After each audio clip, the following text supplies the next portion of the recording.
All right. All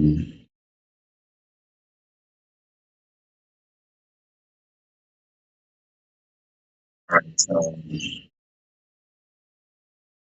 I think the audio is coming out, but I need to mute background. Uh, Good evening once again. Sorry for the technical problem that we had there earlier. Okay. All right. Good evening once again.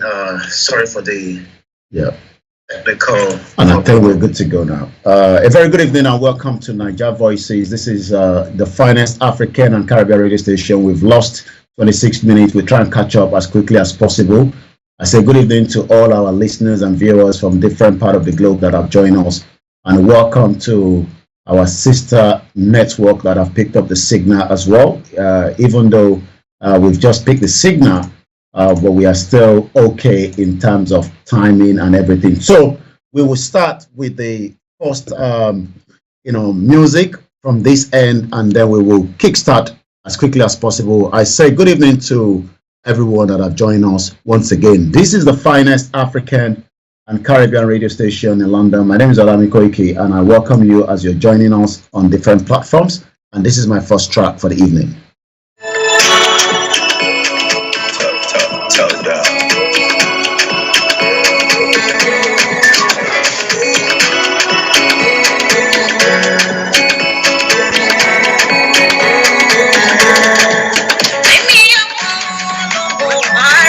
Once again, a very good evening and welcome to Star Radio UK. I say good evening to my two producers, Mr. Frank David and Mr. Archie Hammond, and I say good evening to all the Star Radio UK presenters.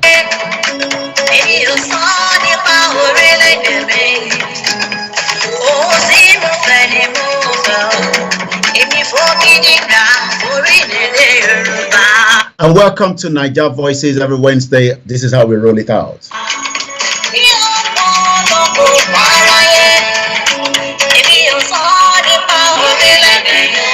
A shout out to all our listeners and viewers from different parts of the globe, and welcome to Star Radio UK.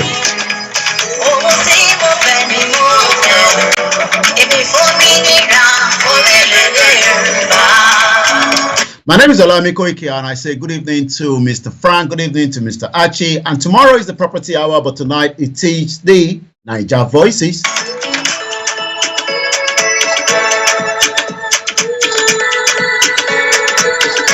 As the election is over, what is the fever going on in Nigeria right now?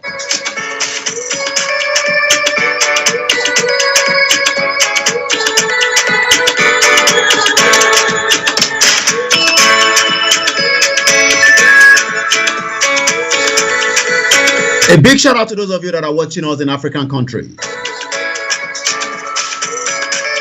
It is the finest African, Caribbean radio station.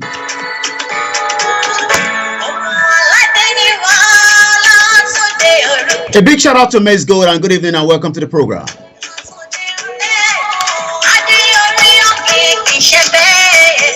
A very good evening to you, Mrs. Esther. A very good evening to all the fans around the globe. Mrs. Bimileke, good evening to you.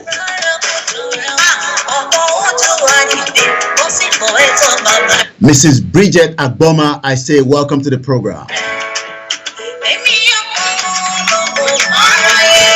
Tonight, we're going to be discussing Amnesty International. Remember last week, we were discussing about the American 2022 report on Nigeria human rights abuses.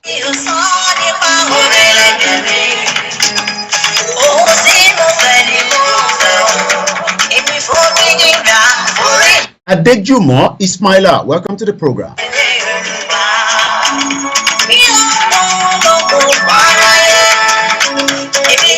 A big shout out to Freedom Oluwafemi. It has to be freedom. And how do we get that freedom? I've been doing a lot of poll on my platform. Maybe you've not seen it. I'd like you to join me on that poll. I'll be telling you some of those polls. It's quite interesting because when you do a poll, you try to find out, the opinion of people. One of those that is very, very important is Buhari alive or is he dead? It's one of that poll. I'm going to be telling you some of the update on the poll tonight. It is Niger Voices. It is the 29th day of March 2023, and the time now is the same with Nigeria. So when I say 1831, I know some of you are confused, like, hey, Koiki, Star Radio UK, which one is 1831? It is actually means that is 6:30 p.m. Remember that we use the GMT time here in UK, and I'm currently in London, but we say England. I remember when we had a guest, they say London, they call her London. For Nigeria, they call her London. I say good evening to you, Omo Alaba. A shout out to those of you at Idiroko border. Shout out to those of you in Lagos State. Election is done now. What is the next fever? I saw Agbero today. They were protesting about, not Agbero. The bus conductor and the bus driver were actually protesting in Lagos. It's quite interesting that, people are protesting against Agbero. Who are the Agbero? We're going to talk about them because they are part of the human rights abuses in Nigeria. Moki Babawa Ogundare Kunle, I say shout out to you and good evening and welcome to Star Radio UK. My name is Olayomi Koiki and this is how we roll out until 8:30. We might probably go until 9 o'clock because my engineer have actually taken my voice for half an hour. But it's good to be back. Aziz Bashere, I say shout out to you all the way in Miami.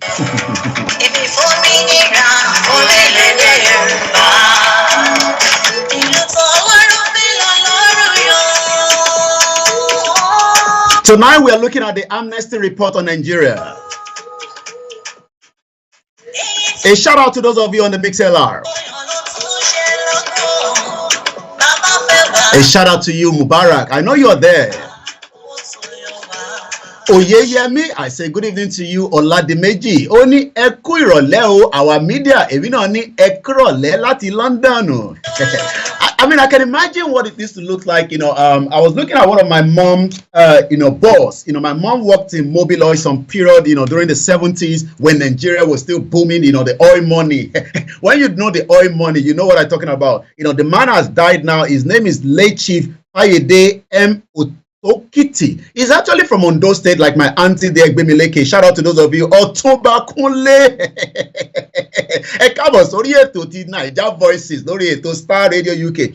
He was the director of the petroleum resources in the Ministry of Mines and Power. He was seconded as the secretary of the General of OPEC. My mom could have made a lot of money. I don't know why my mom did not go to Geneva. When this man was seconded to, to OPEC as a secretary, he told my mom, come to Geneva. Maybe I would have had a passport from, Switzerland. Iyanu Mashele Udunayo, I say good evening and welcome to the program.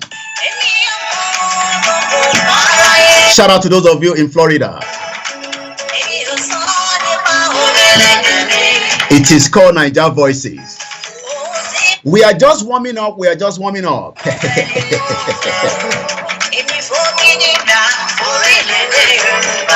is Amnesty saying? Who are Amnesty? Do we have to believe in their report, or maybe we might be talking about the Zazu?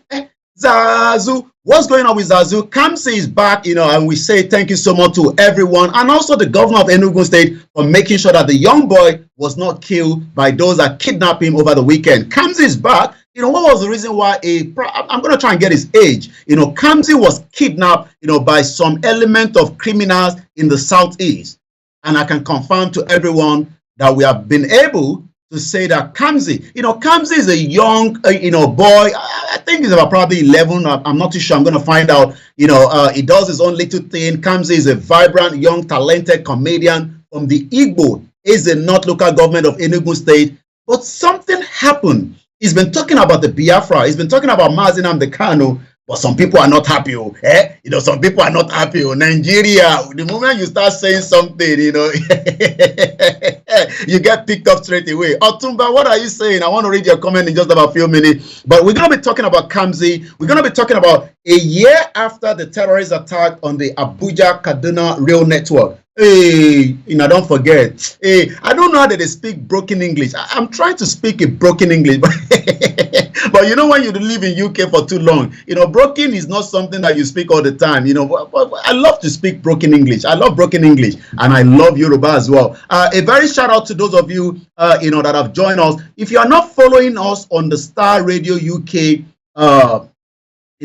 Twitter, I don't know why. maybe for whatever reason, you just don't feel like following us.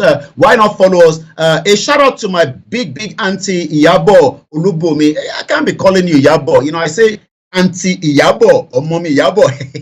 You know, we Yoruba people, we get respect. You know, shaking Dobale Fuyima. I say shout out to you. Moki Ami Kemi Belo. Shaking Dobale for you know. Mosi Buboy Karamoni. Iyanu Odula is a very smart and bold boy who knows what freedom is. So you think that Kamsi knows freedom? What about all these big people who know they talk about freedom? And when I see a big uncle, I say shout out to you. Clement, a shout out to you. Okay, Kamsi is about 10 years old, going to 11 years old. Thank you so much. And it's good to know that, you know, Kamsi, we're going to give you his picture in just about a few minutes. I think I have a picture of Kamsi, and we might probably start with Kamsi tonight. My focus this evening is going to be the Amnesty International report on Nigeria. Who are the Amnesty? Are they biased? Are they true? I say shout out to you, Mr. Kunle Shita, and Otumba say, Mr. Koiki, some of your Yoruba Nation agitators are very irritating. Nobody's talking about the Yoruba Nation every day. Lagos, Igbo.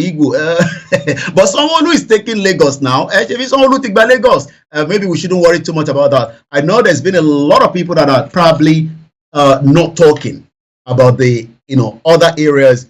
We remain Yoruba Nation. Everybody knows that. Even Star Radio knows that I'm a Yoruba Nation man.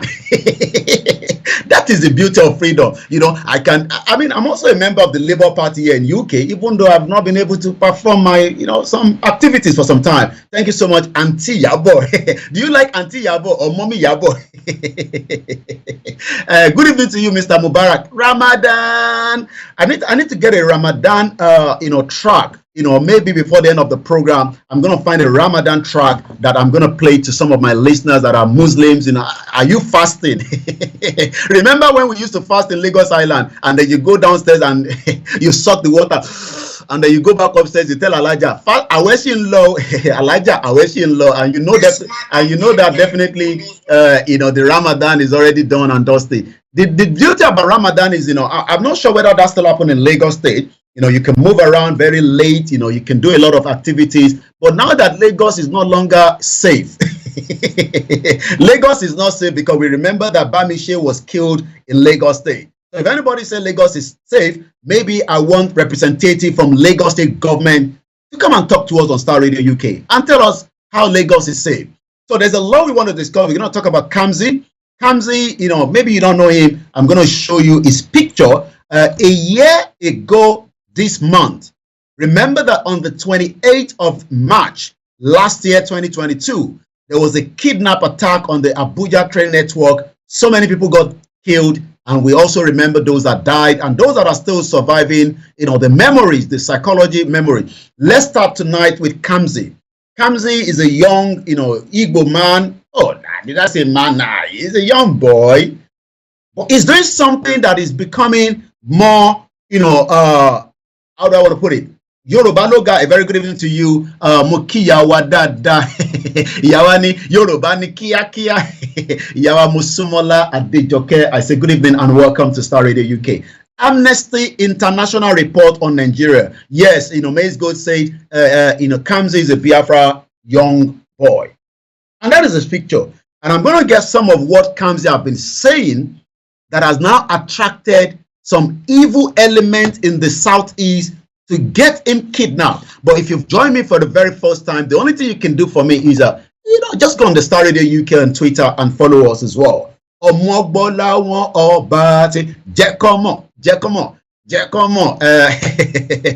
happened to Zazu? We're going to find out as well, you know, Zazu. But if you're joining me for the first time, this is called...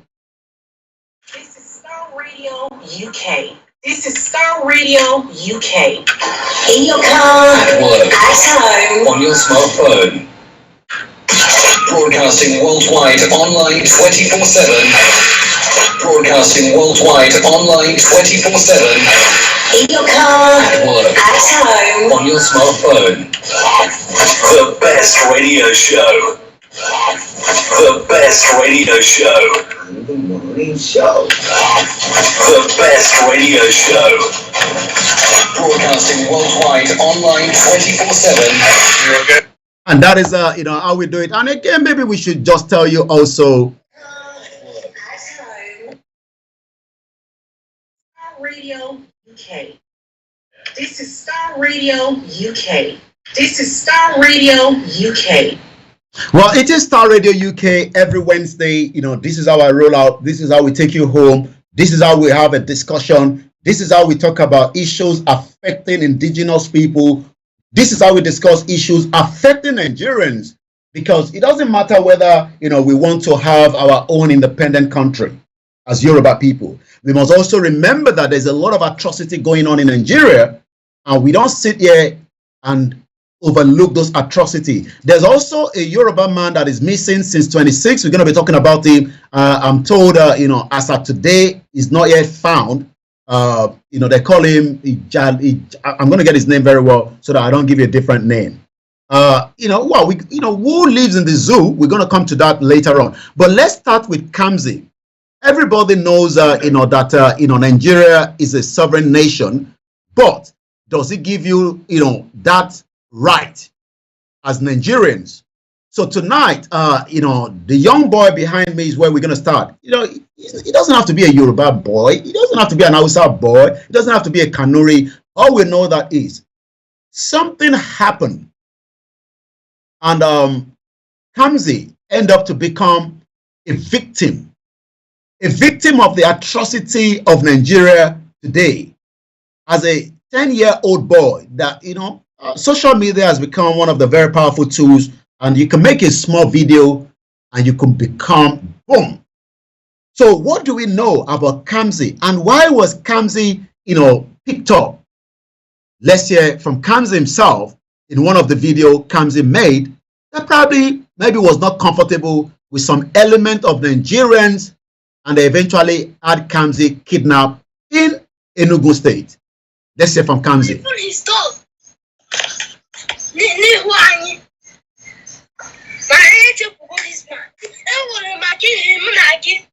I know he's speaking his beautiful language there, which is Igbo language, but let's just, just go along with it, even if you don't understand what he's saying. But the message is that every Igbo man and woman shall never skip. And that is the title of these just about 2 minutes, 15 seconds. I'm going to allow the video to run through so that we can get a bit of, and if you understand Igbo, please try to, okay, the name of the individual that we are going to talk about later on is called Ganiu Kendi. He's been missing, and we don't like when people are missing because we become very worried. And his Instagram name is called Ijoba Lande. He's been missing according to the wife. We're going to talk about him later on as well. But let's first listen to a message from Kamsi that was kidnapped over the weekend, but we can confirm that Kamsi is now back with a parent.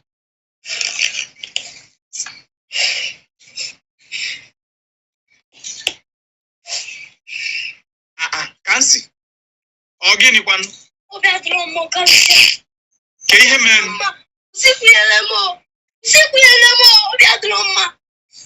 Ya, calm on down. Ke ihe na-eme nu ko alụmụ ọtata ka m na gị malụ. Ko alụmụ ke ihe na-eme?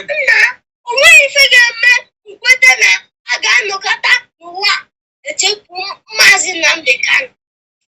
And a hero, our hero, my mentor. This man wepụtara onwe ya maka na o nwere otu anyị si ebi ndụ na-adịrọ mma. This man wepụta onwe ya cheke onye gburu nne ya na nna ya, even his dog, n'ihu anyị.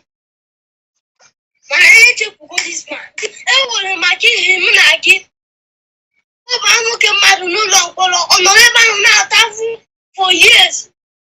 Anyị kwesịrị na-ekwu okwu maka release.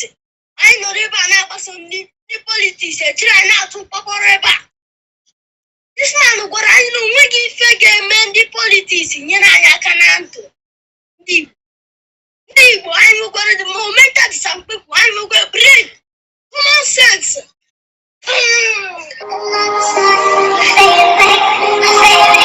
At least if we don't hear anything, I think I had a couple of things there. It was asked a question.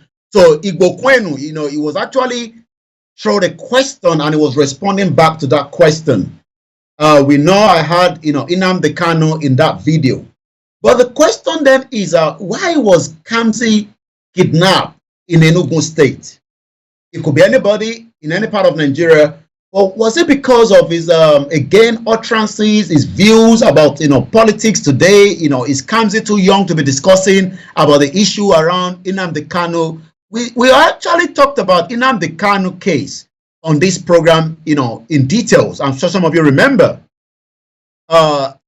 Somebody says, Mesgo said they should take Kamsi out of that area, pata for his own safety. Mr. Clement is trying to say that Mazi Nnamdi Kanu in jail because of the Biafran, and this is what Kamsi is saying. Thank you so much for the translation. Mazi Kanu is in jail because of Biafrans. He's unhappy. He's a hero and a mentor. He has been forgotten while the Igbos follow politicians with no purpose. Wow. What a very intelligent young boy. That is what Kamsi, that is what Kamsi was actually telling us. Prince Eze Eyinacho has joined us again tonight. We can all say thank you so much once again, to Prince Eze. I don't know about that, Mr. Dewale. I won't be able to read that comment out yet because nobody can confirm such news. Emmanuel Jr. says Equato and Prince Eze Eyinacho, a very good evening to you for joining us on this program as well tonight. Saeed Mele, shout out to those of you that have joined us as well. So, Mrs. Abosede, good evening to you and welcome to Star Radio UK. It is the finest African and Caribbean radio station in London. My name is Olayomi Koiki. Now that, Yano Dula say, what a very brave boy. Yes, he is a very brave boy. Shout out to those of you that have joined us on the Instagram as well. I say good evening and welcome to Star Radio UK. As we are looking at, good evening to you, Mrs. Wura, Ade Beauty, and the rest of you. Kamsi eventually got picked up, I believe on Saturday, if not Sunday, but is back home with his family. Is it because Kamsi, I'm trying to find out his real name, but I'll just go along with his his Facebook page name, which is Kamsi Media. Is it because he's too young to talk about issues like Nnamdi Kanu and politics, the Igbo? Or is it just that Kamsi is saying things that is uncomfortable with some element of Igbo people in the southeast? And that was the reason why he was kidnapped. What does the world say when it comes to children under age? A very sad one. Remember that over the I think 2 days ago, almost 6 people with 3 children got killed in America by another lunatic that had weapon and went into the school. We must protect our children. We must make sure they are also protected. And who does that protection if it's not the community? Kamsi eventually was kidnapped, but Kamsi is back right now, with his family, and we are grateful. And I did watch, just about 9 minutes of what actually played out. So we're going to listen to a bit of what Kamsi himself had to say after he came back. Let's hear from Kamsi and the family. From the police now to his parents. Yes, here is Kamsi's parents and with his manager. And I think this is the right time for we to hear from Kamsi. How did it happen and what happened? Kamsi, can we hear from you? Maybe we should first let's first listen to how Kamsi was kidnapped. The audio that I'm going to play now is how Kamsi got kidnapped 3 days ago on Sunday. Yes, it is a Sunday, according to, what a very sad Sunday. That some were even saying it's a prank. And this is the reason why, we've got to be very careful, because there's a lot of prank going on in Nigeria. You look at those pranks, the comedy, and sometimes you don't know whether it's true or false until they say, it's a prank. Some even thought that, the kidnap of Kamsi was a prank, maybe was something prepared. I don't know, why would I want to make such a prank? Kamsi is already becoming a very popular young boy on the social media and is gaining his followers, bit by bit. But why would he want to put out such a prank, for his own kidnap? But we know that it's not a kidnap because, that was part of the video. But this is how Kamsi got picked up. Did I say picked up? Kidnapped. I just woke up. I just woke up on the see noise. They don't come carry Kamsi. They don't come carry Kamsi. Hey, God. They don't come kidnap Kamsi. Nigeria, what is wrong with this country? Ah, God. You see what they are doing to Mama Kamsi? You see what they are doing to Mama Kamsi? This is not fair. This is not fair. This is not fair. This is not fair. They don't kidnap Kamsi. They don't kidnap Kamsi. God.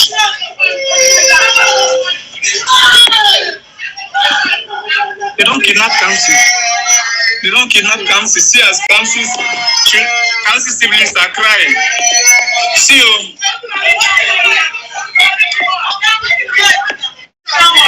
See you. Can we just imagine? Can we just imagine? They are going. This is not fair. This is not fair. This is not fair. And you know, when you listen to that audio, if you're a mother, you're a father, your uncle, you're human being, you will start, your blood start running. But there was something that also struck in that video. I know you can't see the video, but you can hear the soundtrack. Mama Kamsi took his bike, tried to run after those that were kidnapping his son, even though you can tell that the vehicle was driving faster than the motorcycle that Mama Kamsi eventually used. Let's hear from Mama Kamsi while the video is still going on. This is not fair. This is not fair. God. This is not fair.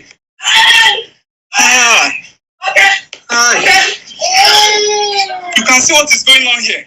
Mama Kamsi, what is going on? See, the world must hear this. The one we just done on our own. You see what is going on? Mama Kamsi, where are you going? Mama Kamsi.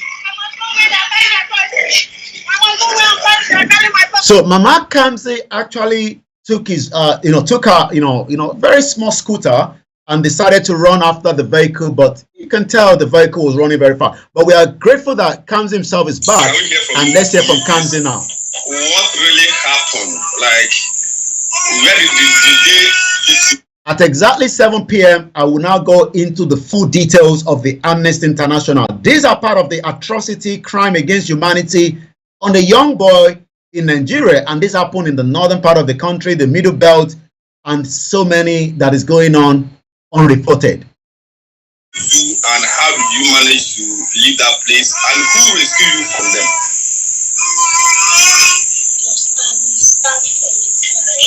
From the crash, okay.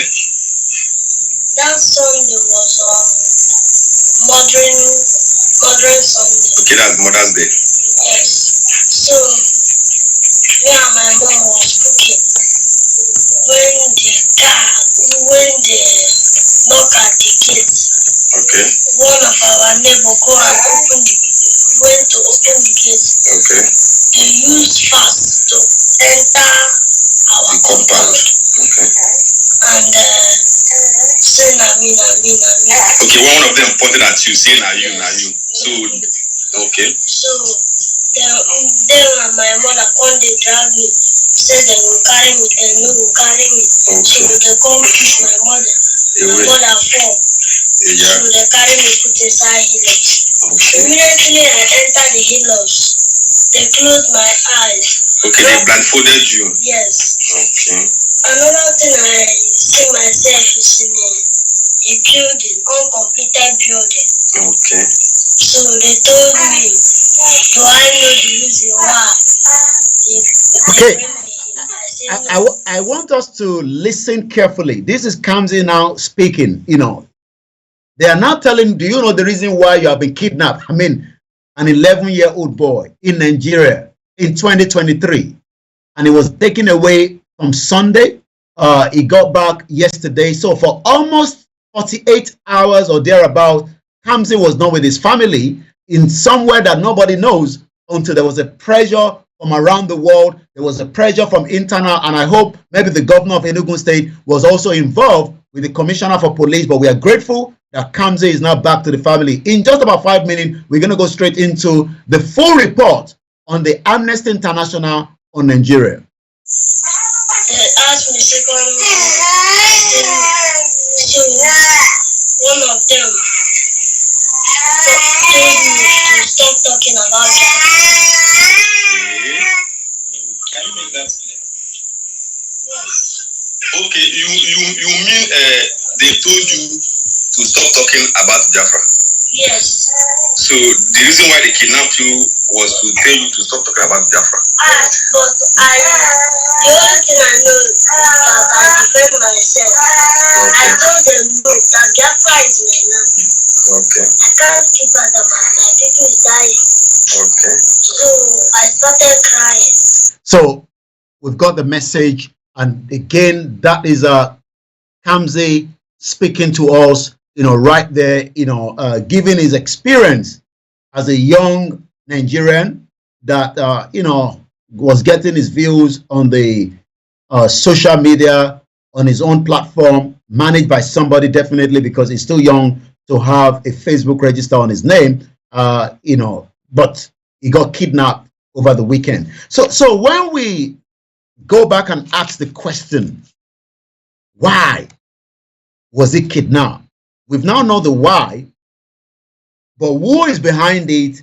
We hope, one day we will find out. But definitely there are elements of people that do not want, Kamze to talk about. He can talk about anything else, but do not talk about the Biafra.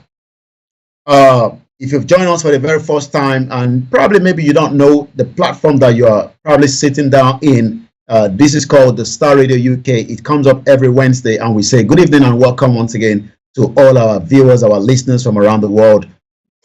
Broadcasting worldwide, online 24/7. Broadcasting worldwide, online 24/7. And once again, this is a very good evening to you all, and welcome. And in just 2 minutes, I'm going to take you straight to, the update from the Amnesty International report. Star Radio UK. This is Star Radio UK. This is Star Radio UK. Well, Amnesty International is well known across the globe. For those of us who probably knows them very well. Not everybody knows Amnesty International, but I'm sure at some point you would have heard about them, one way or the other. I'm sure. You might not know them, what is the reason why they are in every country, what is the purpose of Amnesty International. I'm going to guide you a little bit tonight. They are not always friends to different countries around the world. And the reason for that is, so many countries around the world, especially African countries, do not like Amnesty International, because Amnesty International is there to defend, the people against atrocity and crime against humanity that occurs all the time. But we are going to be telling you everything you need to know regarding, it might take some reading, just like we did last week. But when we come back, then we're going to talk about, the Yoruba nation. We're going to talk about so many other things. And I'm just trying to find the best, of the background, maybe we could take with that for now. So Amnesty International is an international organization that talks about so many issues. And it's not just issues in Nigeria, in different parts of the globe as we have it today.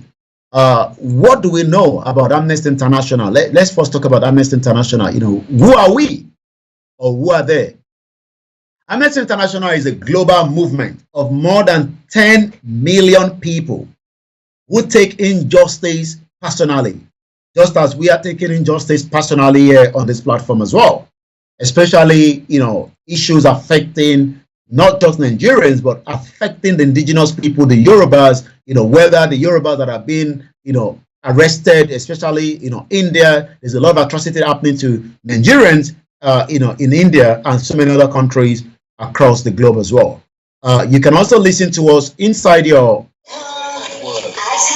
on your smartphone, in your car, at work, at home, on your smartphone, and at home,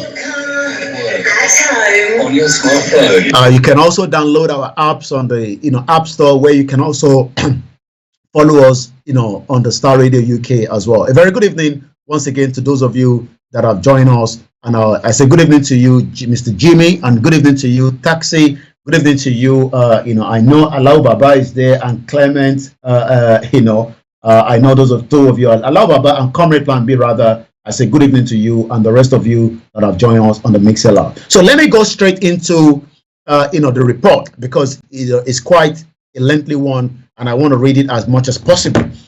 But if you are facing any kind of injustice, and Amnesty International get to know about it in your country, like Nigeria, you are likely to get a very good opportunity with about 10 million people, talking about you. That means 10 million people, in support of the injustice that has been patel on you. I'm not sure whether Amnesty International were able to pick up on the Kamsi issue, but they talk about other areas as well, like Daddy Yati, Abba Jalingo, so many different injustice that is happening, even during the military era, and likewise, even during this President Muhammadu Buhari's government that has become, a very, very bad one. If you want to rate this government, it's been a very, very bad one. Economy is down, insecurity, like I said, last year, this month, so many Nigerians were killed on the train attack that took place inside Nigeria. Kayode Adekunle, you're actually watching us right onside the Star Radio UK channel, and I say thank you so much. Once again, a very good evening and welcome to Star Radio UK. As we go into the program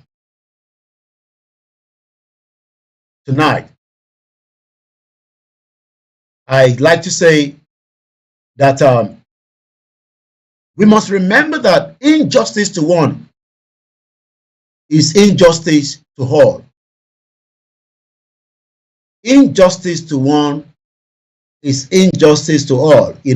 Some of us might probably know that somebody like Omoyele Sowore is always out there in support of whether it is the Biafra, whether it's the Yoruba, whether it is just the average Nigerians that have been arrested for whatever reason. You will probably see Omoyele Sowore right there. So Omoyele Sowore is also doing similar to what Amnesty International is doing. The difference between both of them is that Amnesty International can easily get your message quickly to the global community. So if for whatever reason, like I said, injustice is done on you and Amnesty International get that picked up, you would have 10 million people talking about you, and it's just in Nigeria. So we are campaigning for a world where human rights are enjoyed by all. Is there human rights in Nigeria? Are we enjoying the human rights in Nigeria? I was reading a report again, I'm just giving you a brief before we go into the Amnesty report, where during the election, I think in Edo State, probably Obaseki, I believe Obaseki is from Edo State. And we were able to find out that Obaseki during the election also tried to destroy the election materials by sending his talk. The woman that actually put out the video is now being run after by the security or those surrounding Obaseki. Let's say this clearly.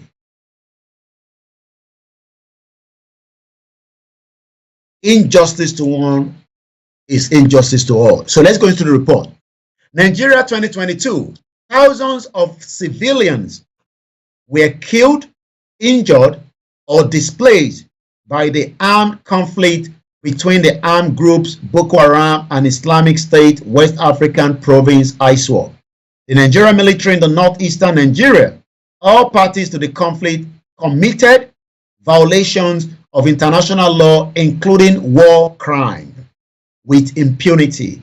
Elsewhere, unlawful killings and violence were perpetrated by bandits, and authorities responded with enforced disappearance, torture, arbitrary detention, severe restrictions to freedoms of expression, peaceful assembly.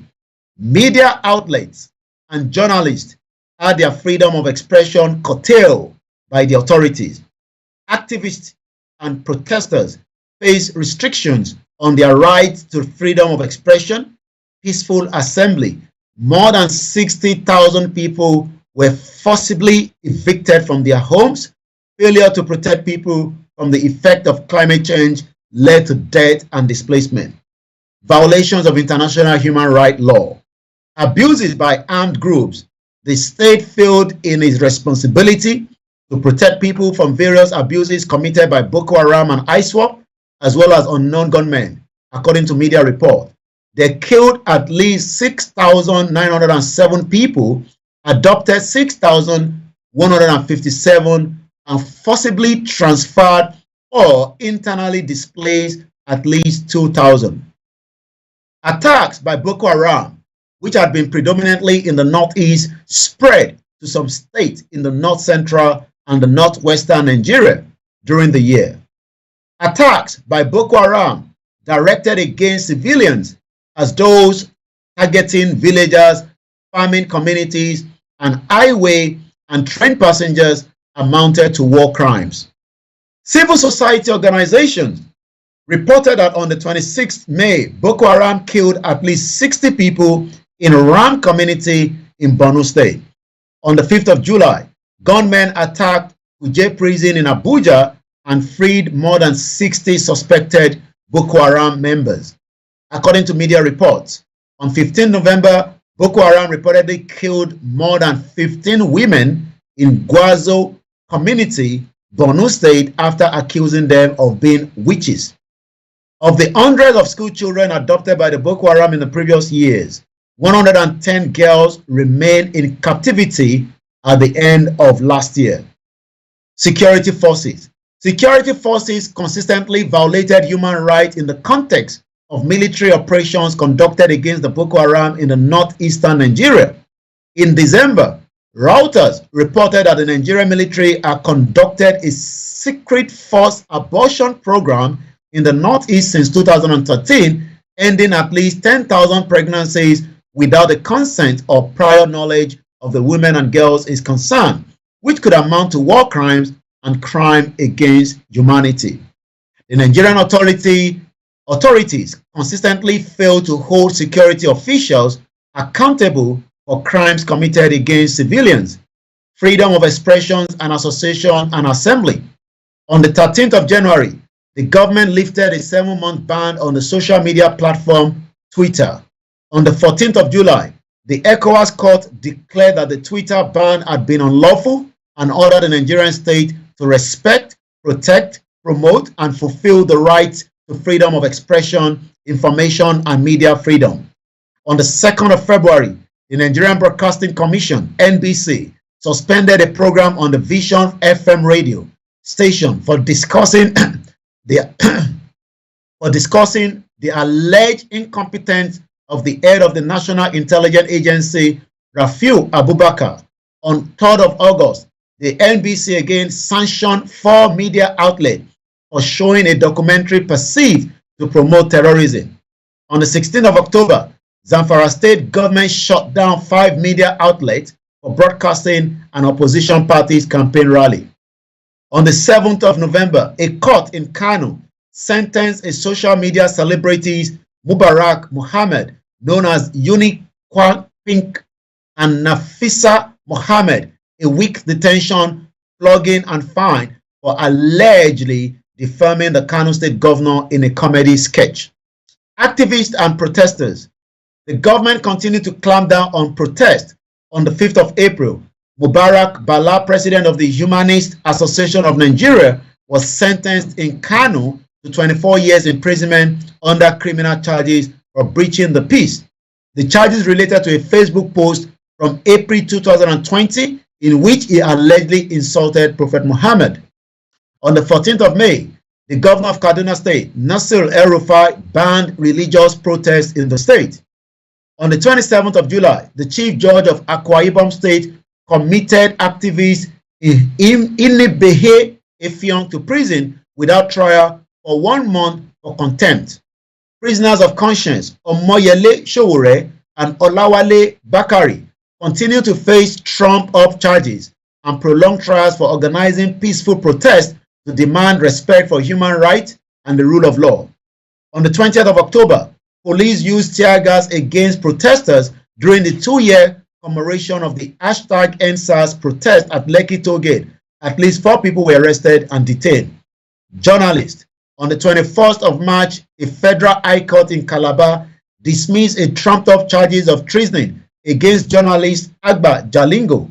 He had previously been detained for more than 179 days. On the 13th of May, blogger Bashiru Ahmed was detained for publishing the alleged criminal records of the governor of Ogun State. He was released after being compelled to withdraw the publication.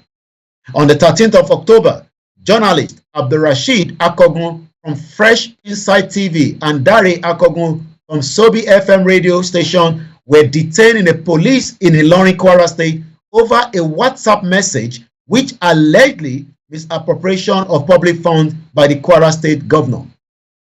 On the 22nd of July, 5 staff of the People's Gazette were arrested in Abuja following an alleged defamatory report published by the newspaper about the former chief of army staff. Umaru Marudin, a leadership newspaper correspondent in Zamfara State, was detained for undisclosed reasons on 23rd of July and released the following day without charge. On the 4th of August, Kasmi Uzoma, a radio worker in Imo State, was detained for more than 2 months by the state security services for hearing a song considered offensive to the state governor. Arbitrary arrests and detentions.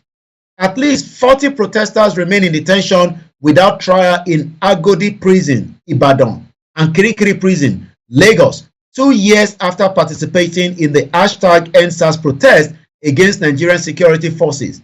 On the 4th of February 2021, 21 #EndSARS protesters held incommunicado for 15 months at Afaruku Prison, Umuahia, were released without charge. On the 23rd June, the Abuja High Court awarded damage to Gloria Okoli over her detention for 150 days on the allegations of spying for the separatist group Indigenous People of Biafra, IPOB. On the 13th of October, the Court of Appeal cleared Nnamdi Kanu, the leader of the IPOB, of criminal charges and declared his adoption from Kenya to Nigeria illegal and violation of his right to a fair trial. Torture and over ill treatment. Torture and other ill treatment remain pervasive within the criminal justice system. At least 21 #EndSARS protesters were tortured while in detention. At the Criminal Investigation Department, Umuahia, and in other police facilities, police officers tortured the arrested protesters by tying their hands to an iron bars and flogging their ankles with a rod. Victims reported to Amnesty International that at least 2 protesters were tortured to death. Enforced disappearance. Several men were forcibly disappeared by the authorities in response to the activities of the IPOB. Sunday, Nwafu, Uzonwa Ejifo, and Wilfred Dickey who had been secretly detained by the military without charge or trial since the 27th of February 2020, were released on the 14th of September. Government critic Abubakar Idris remained missing since his adoption by suspect state agent in 2019, also known as Daddy Yati. Excessive and unnecessary use of force. Security forces use excessive force to disperse peaceful protesters and assemblies. On the 19th of October, police fired tear gas at para-athletes protesting in Surulere district of Lagos over their exclusion from the National Sport Festival. On the 17th of October, a coroner court found that the police had shot dead Jumoke Oyeleke during a Yoruba Nation rally in Ojota, Lagos State. On the 4th of October, police killed 1 person and injured 2 others who were protesting against harassment by the officials of the Economic and Financial Crimes Commission in a town of Ugali in Delta State. Extrajudicial execution. Nigerian security forces killed at least 122 people in response to increasing violence and killings of their officers in the southeastern Nigeria. On the 17th of July, at least 7 people were extrajudicially executed by the state-sponsor Ibugbe paramilitary agent in the town of Awo Omama in Imo State. Forced eviction. On the 17th of August, officials of the Federal Capital Territory Administration and security agencies demolished around 100 structures in Dubia, Ina, Durumu, 3 indigenous communities. Abuja security agents used unnecessary and excessive force, tear gassing, physically assaulting residents. Some residents sustained injuries. Several children were exposed to tear gas, resulting in 2 children passing out. The pressure on the indigenous community to vacate their ancestral land persisted. Other communities in the Federal Capital Territory, including the Airport Road area in Gishiri and Banana Village, were demolished, while several others remain under threat of forced evictions by the FCTA. On the 29th of January, Rivers State authorities possibly evicted thousands of residents of waterfront communities from their homes in Doha, Port Harcourt. The first eviction was conducted without adequate notice or consultation. Right to life and security of the person. Authorities ignore early predictions of heavy rainfalls and flood, which the United Nations says were exacerbated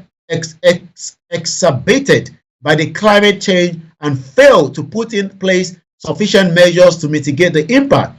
According to the United Nations, more than 1.9 million people were affected by the flood across 25 states. At least 500 people were killed. More than 1.4 million were internally displaced across Nigeria. The flood triggered an outbreak of waterborne disease, especially in the northeast state. More than 320 deaths were reported from cholera in Yobe, Borno, Adamawa state. Banditry activities intensified in the northwest, including attacks and abductions, due to the lack of measures to protect communities by the authorities. Competing armed groups effectively gained control of some areas of Nigeria, imposing taxes and curfews and limiting people's movement and livelihood pursuit.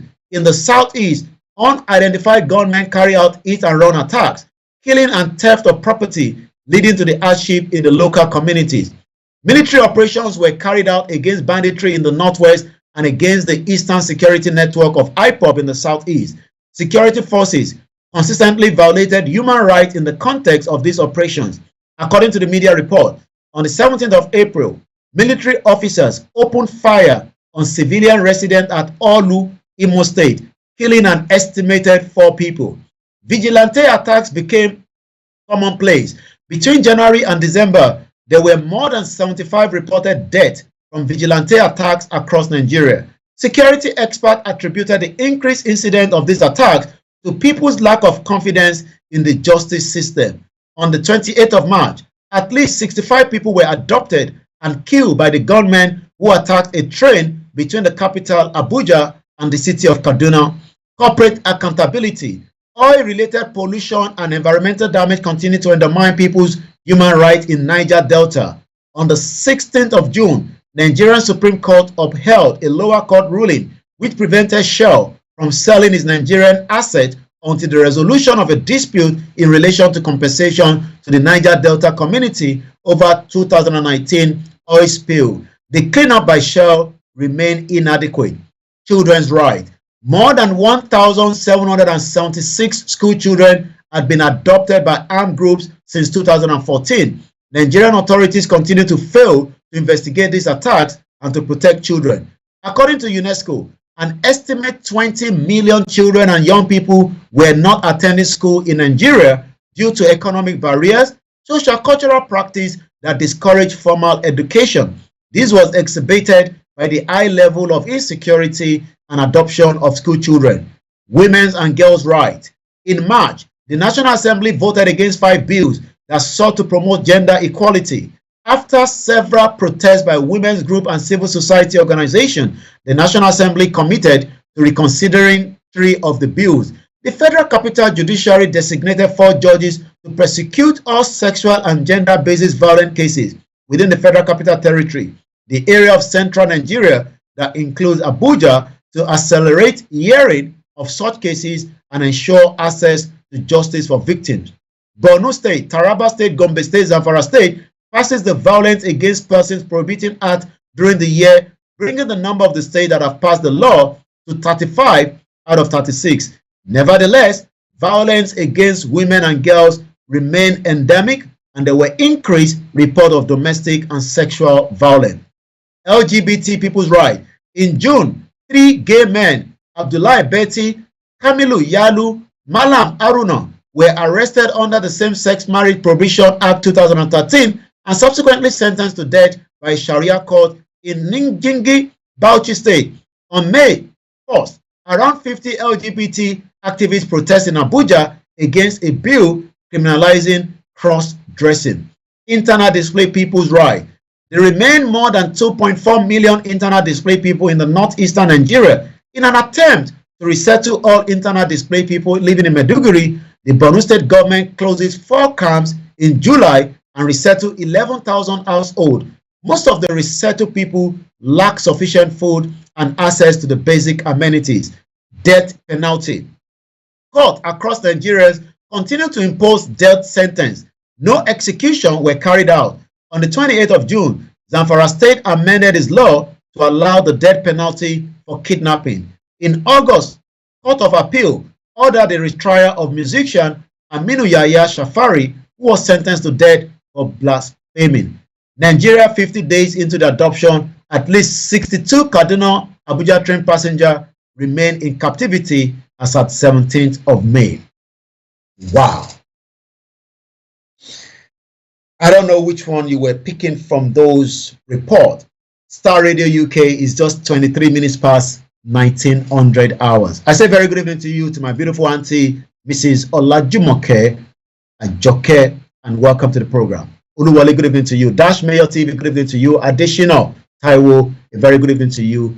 Gina Duru, well done, brother, you say. I say good evening to you. Good evening to you, to Alaja Fatima Adekola, a very good evening to you. Lawal Tena, some politicians plotting to prevent Tinubu's inauguration, sponsor violent protests, and then install interim government. Good evening to you, Mrs. Nike Dixensi. Emmanuel Jr., good evening to you. And welcome on board our own mother, Mrs. Omolara Iyabo Achala. Good evening to you, Big Sammy Favor. Good evening and shout out to you.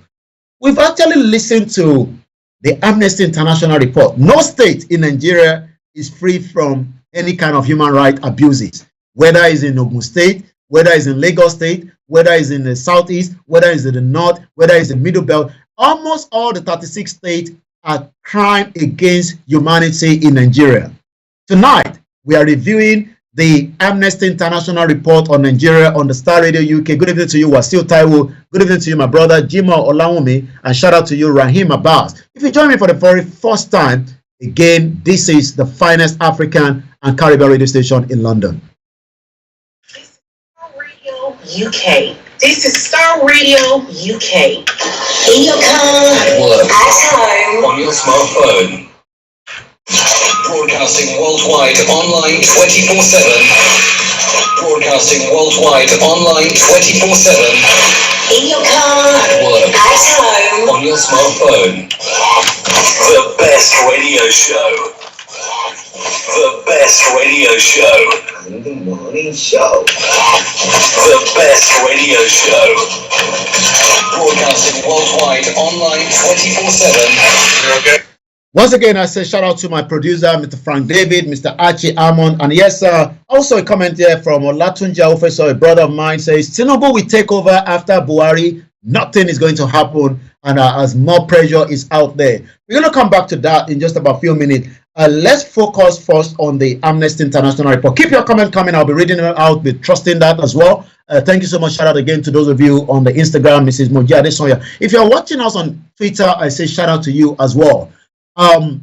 Amnesty International report, which one actually struck you out of that report? I mean, you know, is it the one from 60 people that were adopted in a Bani community in Borno State? Is it a gun attack during the Kuje prison and 60 suspected Boko Haram? Do you know that 2 years there were still innocent Nigerians kept in the prison after the EndSARS? Wow, what a country is Nigeria. Why is it that our leaders, those running the affairs of Nigeria, are scared of the people's voice? Is that going to change when as Mr. Tunja Ofeso says, Tinubu gets the power? Remember that Tinubu was also fighting at some point the military era. Is it going to allow the tolerance of the democracy? Because Buhari never allowed that. Buhari actually banned Twitter for 7 good months. Ogidiolu TV, a very good evening to you. So I want us to look back at these. Is this the activists? Somebody like me in Nigeria would have been arrested, I'm sure, because the Nigerian government is not happy with my utterances for breakup of Nigeria. And that is why tonight, when you are outside Nigeria, it seems that even if you don't have money, look, some of us don't have money, but the freedom that we have, somebody like Mr. Tony Aegis has got the freedom. He doesn't have to have enough money. But in Nigeria, even with the money, even with your celebrity, even with your own, influence, and this takes us to, I'm not saying that he has done something right. If you have committed crime, if you have to go to the police station, and the police has actually released a report that, Portable, we all call him Portable Zazu, but he has a name, I don't know why we end up calling him, okay, maybe because that's his street name, but I want to get his full name. His name is Abib Olalomi Oyegbile. He's a very popular, known as Portable or Dr. Zazu. This was his response when, the police wanted to, maybe ask him some few questions. Maybe he has overreacted. But the Ogun State report police that I read says that he will still have to be called to the station because they've actually invited him 5 times and he hasn't turned up. But this is what he has to say when they actually came to his business premises somewhere in Ogun State.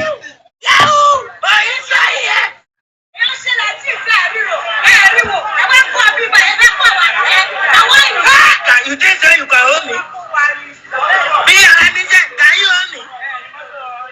Can you see God? Can you hold God?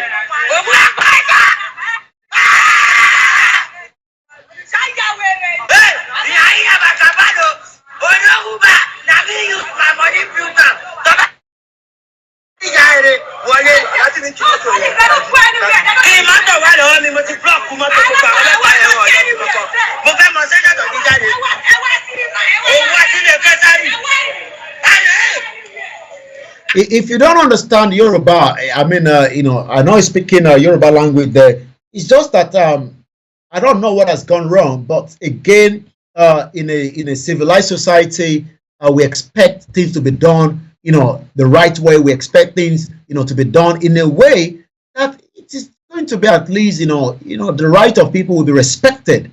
Was the right of Abib Olalomi, popularly known as Portable or Dr. Zazu, as is known, is street name, was his right not, was he not given the right?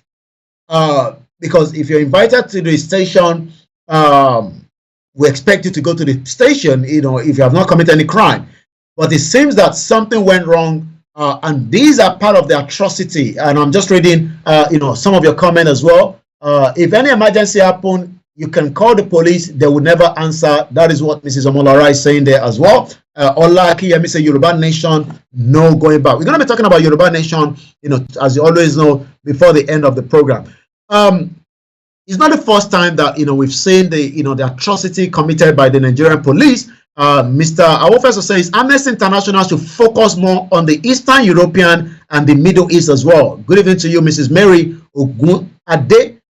Portable Tipara, Benny, Portable actually para. Once again, this is still the finest African and Caribbean radio station in London as I continue to review, the Amnesty International report. Is Amnesty able to balance the report? Last week, if you've missed the program, go back and, watch it. We actually talked about almost an hour and a half. I think, I'm not happy that this one is not a very long one. The last week of the U.S., report on Nigeria, took us about an hour and a half, to read through it as well. Let's go back to, some of the details of this report.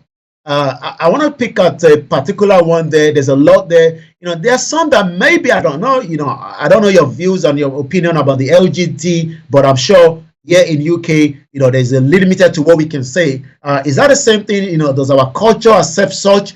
Is this something? I don't know, but you can tell that we have people of such also in Nigeria and across different African countries. Larry Lamina, a very good evening to you, and shout out to all our listeners in Benin Republic.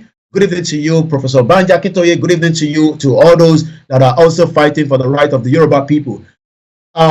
Prisoners of conscience, Omoyele Sowore is free now, but he's still going back and forth into the court system because, you know, Sowore wanted to call for a revolution now, and the federal government thought, Sowore, this is too much. It looks like you're going to overthrow the government. A shout out and a very good evening to my beautiful mother that I've just joined, and welcome to the program as well. So the report, which part of the report, you know, is really touching your heart? I want to go back to the government continued to clamp down on protest. Let's go back to on the 5th of April, Mubarak Bala, the president of the Humanist Association of Nigeria, was sentenced in Kano to 24 years imprisonment under criminal charges for breaching the peace. You know, according to a Facebook post that he did on April 20 for insulting Prophet Muhammad. Was it right to have insulted, you know, Prophet Muhammad, knowing fully well that a lot of Muslims might get angry?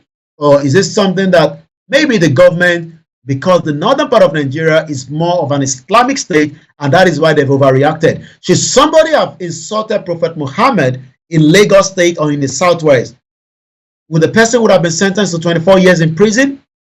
Remember that there was was it Rebecca, the girl that was stoned to death was that not in Kano or Sokoto? I'm sure some of you, let me get that out as well. Once again, as we continue to review, we all remember Deborah. Deborah was killed in Nigeria, you know, sometime last year when, you know, Deborah was lynched to death. Yeah, Deborah Yakubu. You know, on the May 12, 2022, Deborah Samuel Yakubu, a second-year Christian college student, was killed by a mob of Muslims. Her name has actually got into, you know, the Wikipedia as well. In Sokoto State. That was in Sokoto. A very good evening to you once again, Oluwatobi Olushesi, and thank you so much, you know, those of you that are still with me. So, looking at, and the reason why she was stoned to death was accusation of blaspheming. Sokoto State. I mean, you know, we saw, you know, the atrocity. You know, we saw the footage. I'm not sure whether if anybody saw that footage then, how you felt, and I'm not even sure why, you know, Deborah was not mentioned in this report, or maybe probably I missed it. Let's go back again to a journalist. I mean, you know, so many journalists. Pelumi, I'm not sure why Amnesty International missed that. Pelumi Oyefade was killed in Lagos during the NSAS. Maybe because that was 2020, maybe that report came out in 2021, because this report is for 2022. So these are all the atrocities that happened, you know, last year. And there's some that probably will not get to Amnesty International that we are aware of. So when we go back and ask the question, you know, is Nigeria, you know, safe for, you know, Nigerians? Do you go to Nigeria, as does some of us that are living outside Nigeria, and you might say something and you can find yourself not returning back to where you're coming from? Let's again look at on the July 27th, the chief judge of Akwa Ibom State committed an activist, Inebe Effiong, to prison without trial for a month. I mean, these are so many different atrocities. Lekki, you know, toll gate.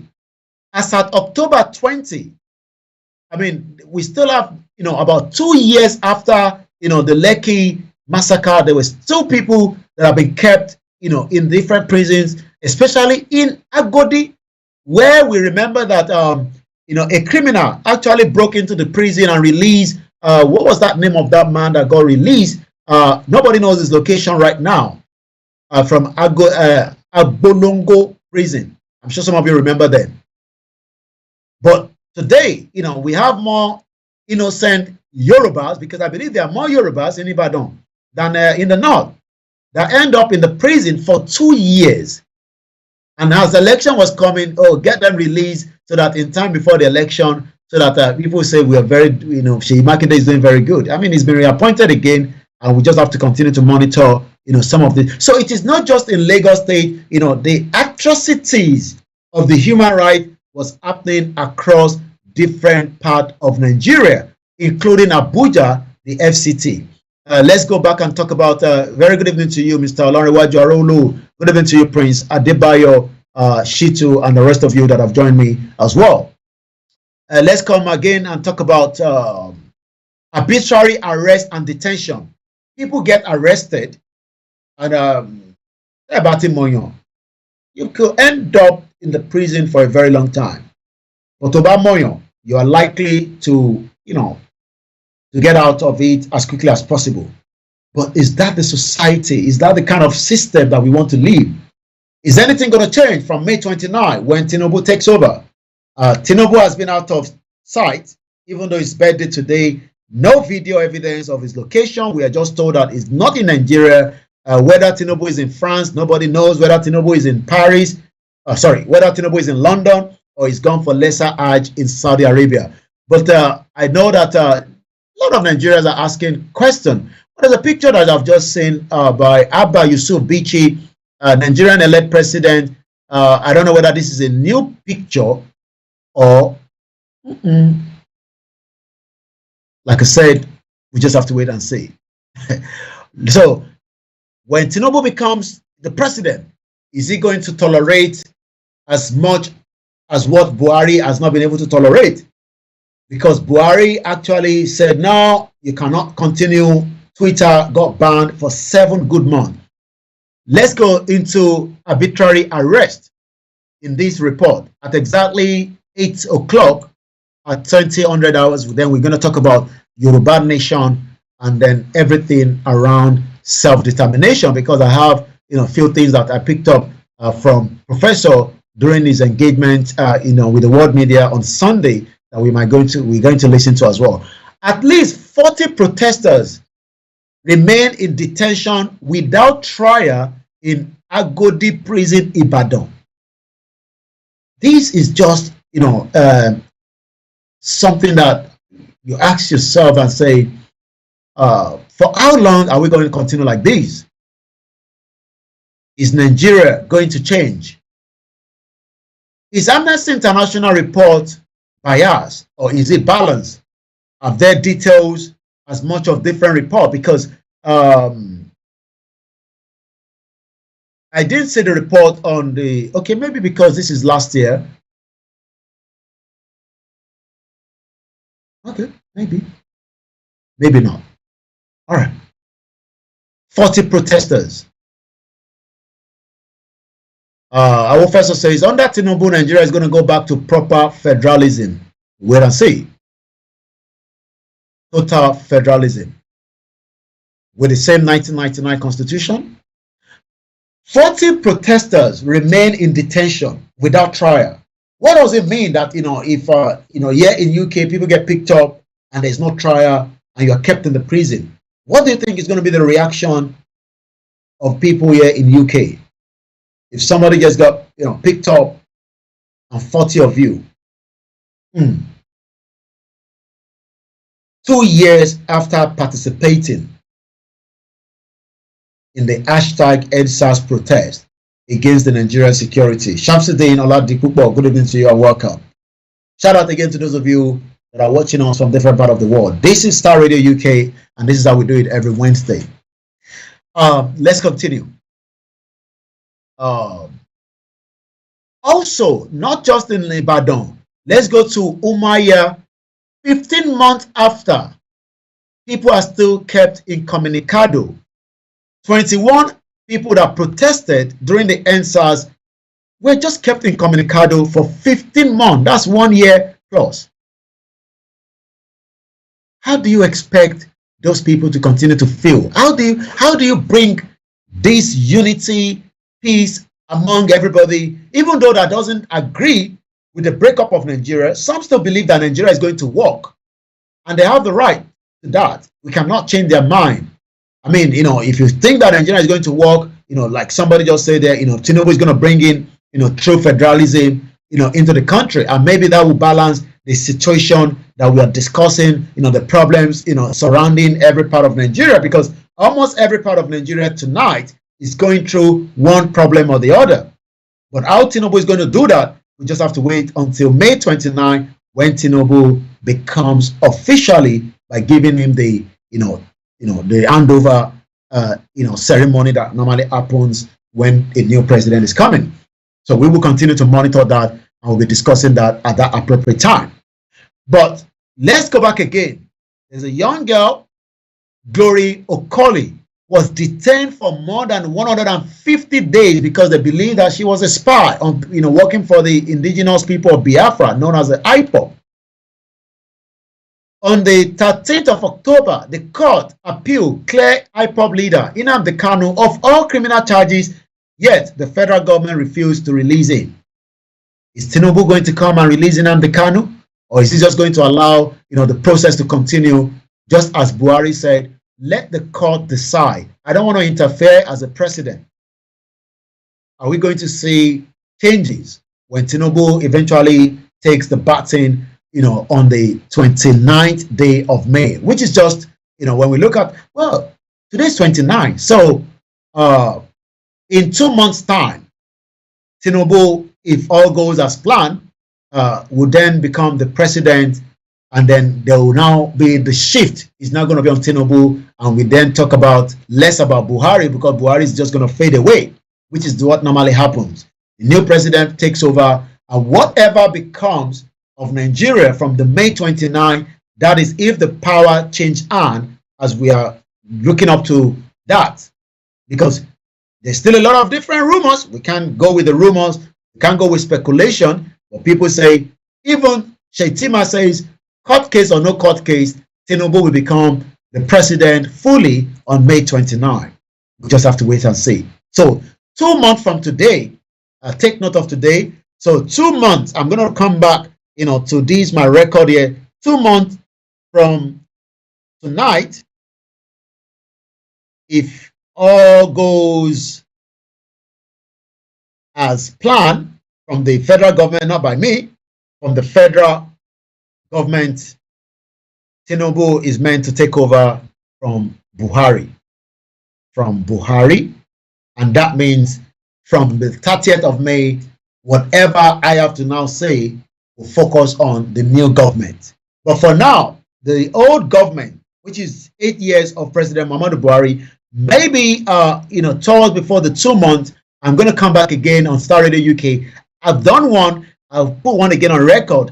8 years of President Muhammadu Buhari, and I think I might just allow like a phone call. So first we do one, which is going to be a phone call. People call into the program for the 2.5 hours. You can speak in Yoruba, you can speak in broken English, you can speak in Igbo, as long as you can help us to translate it as well. You can call in from the northern part of Nigeria, because not everybody believes that Buhari has done worst.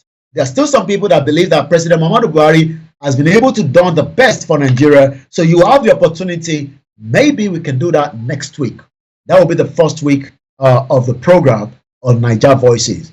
President Muhammadu Buhari, 8 years in office, and you'll be able to call in and you can tell us, as long as you're not using, the F word and the swear languages, you'll be able to get your views in. So next week we might do that. But tonight, today is the 29th day of March, 2023. So we now have 2 months before Tinubu becomes officially the president. He's still president-elect. He's not yet the president. Okay, so Buhari is still in charge for the next 2 months. So while Buhari is in charge, we know that Buhari does not control the state. So most of the state have also been using, injustice on the citizens, whether it's in Oyo State, whether it's in Benue State, whether it's in Rivers State. We know that Wike is a very, another very wicked governor there that has been very, using injustice and inhumane. But can the federal government, whether, the Buhari right now, can he have a big say on what is happening on the state level? Or is it just the same, since the federal is not also obeying most of the court orders? Remember that even the Naira situation that we've been talking about for some time here on the Star Radio UK. As we speak right now, the TUC and the NLC, the Nigerian Labour Congress, is still telling Emefiele that we are giving you another 2 weeks. Why are they giving Emefiele more weeks? I mean, by now you will expect them to have enforced the protest. Or is it that protest is not good? Emefiele has not done much, in making the Naira situation scarcity available to Nigerians. Aziz Shakir, a very good evening to you and welcome to the program. Adeyemi Oluwa Shola, a very good evening to you and welcome. Yeah, Wakilu, thank you so much, Mr. Olaniwaju. Wakilu got missing. Well, not got missing. He was kidnapped. No, not kidnapped. It was there was a jailbreak in Agbolongo prison, and today Seyi Makinde cannot tell us where Wakili is. Wakili is actually gone, long gone. Wakili is a terrorist operating somewhere in Oyo State until he was picked up by the OPC. The OPC team got into the prison while Wakili was there, still making, and eventually Wakili members came in and break the prison, just as Kuje prison was break, and 60 according to Amnesty International. I'm sure there are more than 60. And out of that 60 people that got jailbreak in Kuje prison, nobody knows their location as we speak tonight. So there's a lot going on in Nigeria that you keep asking yourself, just as Emefiele have refused to allow the old Naira notes in circulation, even though they've accepted, the judgment from the court. So Nigeria is just a country that has a lot of issues. Is the new president that is coming on board, is he going to make those issues? Some of those issues will be, security will be the priority of Tinubu when it comes in. Security is very, very important. Education, a lot of Nigerians, as we have there, 20 million Nigerians are out of school, 20 million children. 20 million children are out of school. I used to think it's 12 million. I didn't know that the number has gone that much. Once again, a very good evening, and keep your comment coming. I'll be reading them out as well. Maybe we see if I can open the phone line, but not too sure yet, but we see. 20 million children out of school in Nigeria, out of school. How do you feel? 20 million, that is a time bomb waiting to happen. So now, let's go back just before 8 o'clock, when I'm going to be going straight to what Professor Banja Akintoye was saying on Sunday during a media chat with the Yoruba people. Let's quickly look at what is trending on the social media this evening. Once again, this is the finest African and Caribbean radio station in London, and I welcome you once again. If you're joining us for the very first time, maybe we should just welcome you. What do you think? Shall I welcome you properly? There's a way we can welcome you. There's always a way. We'd love to welcome our new, those that have joined us for the very first time on Star Radio UK. In your car, at work, at home, on your smartphone. Broadcasting worldwide, online 24/7. Broadcasting worldwide, online 24/7. In your car, at work, at home, on your smartphone. The best radio show. The best radio show. The morning show. The best radio show. Broadcasting worldwide, online 24/7. And that is, saying welcome to those of you that have joined us so far. As usual, we say welcome to Star Radio UK. Keep your comment coming. To be honest, I'll be reading them out. This is what we do. We allow your comment to come through because we are broadcasting worldwide, online 24/7. Broadcasting worldwide, online 24/7. We are broadcasting online 24/7. And again, I will first say Governor Emefiele will be out of office once Tinubu comes in as president. A very terrible CBN governor. I mean, even El Rufai said, Emefiele. I remember a particular video. Let me see if I can get that video. You all remember that video, a mother was say, Emefiele, when what is the situation on ground, in Nigeria? I want to get your views. Share get your comment coming. Let me know. Share in circulation. You know, are you able to get the money out now in Nigeria? Let us know from the comment section. To be honest, I'm going to be reading your comment out. We do read your comment out here because we believe that you are part of us. Even if your comment is not something that, you know, can be of a, you know, but it is your own opinion. And we want your opinion to be heard here. We can disagree and agree, you know, especially those of us that live in a civilized society. You know, people say, Koiki, you're not supporting that woman. I say, look, you know, we can disagree. But at the end of the day, that is their view. I don't agree with that view. The picture circulating of Tinubu, I'm told, is not a new picture. So the question is, where is the president-elect? Where is the president-elect? Who knows where Tinubu is? I'm going to be telling you more about my poll. If you go on my Facebook page, not the Star Radio, go on the Koiki Media Facebook page, you're going to see a lot of our posts there, a lot of our poll. I'm going to tell you more about it as well. But what is trending as we speak right now on the social media?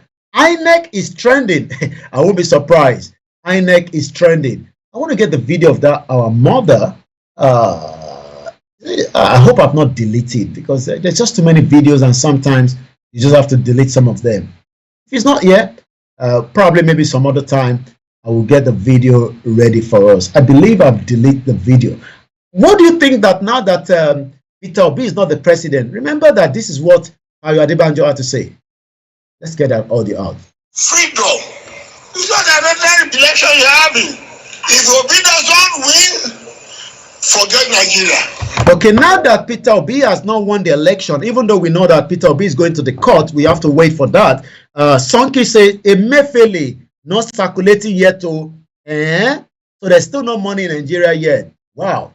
Well, maybe one person. Maybe what about you? Sharon Robobani, not. Are you getting money in the northern part of Nigeria? Why not send a comment and let me read your comment out as well? Once again, this is still the finest African and Caribbean radio station in London. There's still a lot of atrocity. There's still a lot of killings happening with our people back in Nigeria as well. I can't find the picture, the video, but let's get to hear again from Zazu.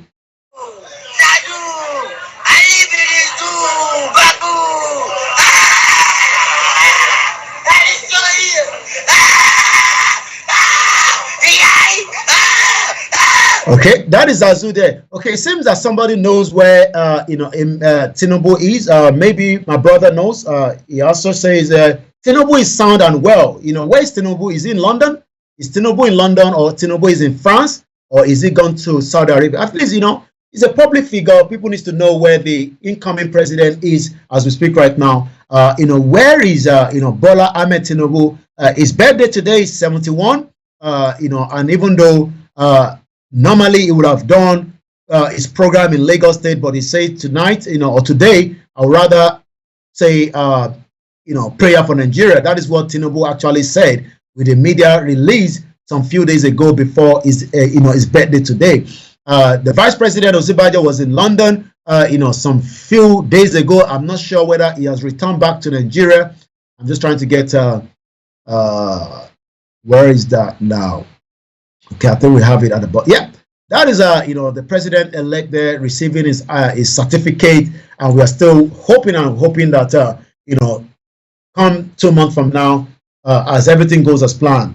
Well, I don't believe in the president, so I'm not supporting any president. You have the right to believe in it. I don't believe in the politics in Nigeria. I've said that, and everybody knows my view. But your own view is well respected. He's not my president. He's the president of Nigeria. I don't live in Nigeria. I live outside Nigeria because I don't believe in Nigeria, and everybody knows my views on that. So, but you have the right. Everybody have the right to believe in the president. That is it. Tinubu is going to be coming in 2 months' time if all goes as planned, and we're going to now focus more on him. But for now, we're still focusing on where is Tinubu. Sheyi Tinubu is trending. I don't know why it's trending. So let's look at why Sheyi Tinubu is trending. In 5 minutes, like I said, we're going to hear a little bit of what DSS is trending. I'm not sure why DSS is trending. Have you been following, FFK? FFK is saying to the Deputy British High Commissioner in London to keep his mouth shut away from the Nigeria politics. What is your take on that as well? 2023 election is now completed, or maybe not yet, because there's still a lot of court cases and all sorts going on as well. So again, Mace God say he's nowhere to be found. Mrs. Folashade say, good morning. Wow, what part of the world? Okay, good morning, good afternoon, good evening, according to the time. I believe you're talking about that woman that normally say good morning, good morning, or whatever she normally say.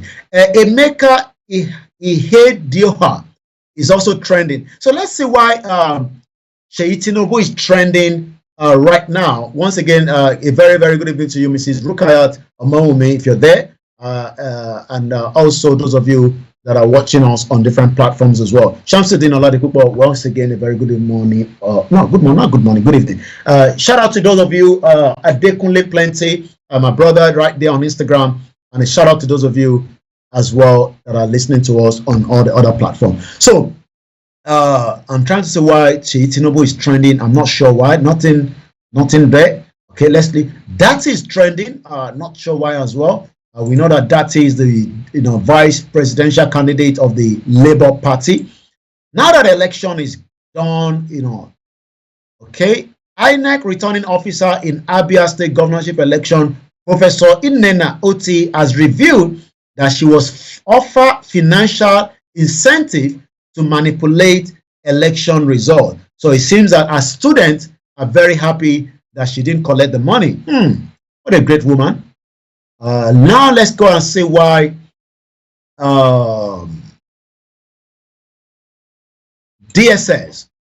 I'm not sure why DSS is trending this evening at about 15K. Okay, nothing much there. So let's start getting ready. Olatunji Officer also went on to say the same people shouting that Tinubu is not well before the campaign are at it again. They will soon keep quiet. Tinubu is playing with your head. That is coming from Olatunji Officer as well. So now let's get a bit of what Professor Adebanji Akintoye said during the Yoruba World Media engagement on Sunday. The Yoruba Nation, as a lot of us know, people have been asking, what is going on with the Yoruba Nation? Is it over? Is it, what is actually happening around the Yoruba Nation movement? What is it all about? For those that probably don't know, Yoruba Nation movement is a movement, that the Yoruba people are saying that we are one people, one language, and one culture, and we would like to have our own independent country. How easy is that? Is the question. Is it easy to get a country? What are the things that you need to put in place? What are the things that you need to do? Something that, Tinubu being the president, might have impact on the Yoruba. I don't think so, but some people believe such as well. I don't believe that.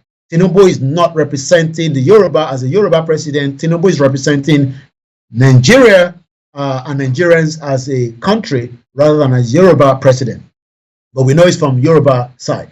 Now let's listen to Professor Adebanji Akintoye just about a few minutes, and then we come back again to the program.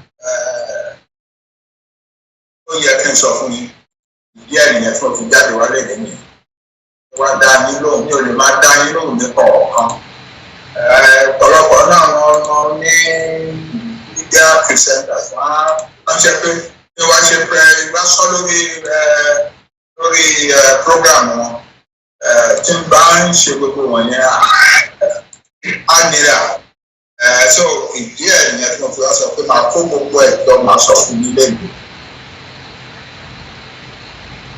àwa ọmọ Yorùbá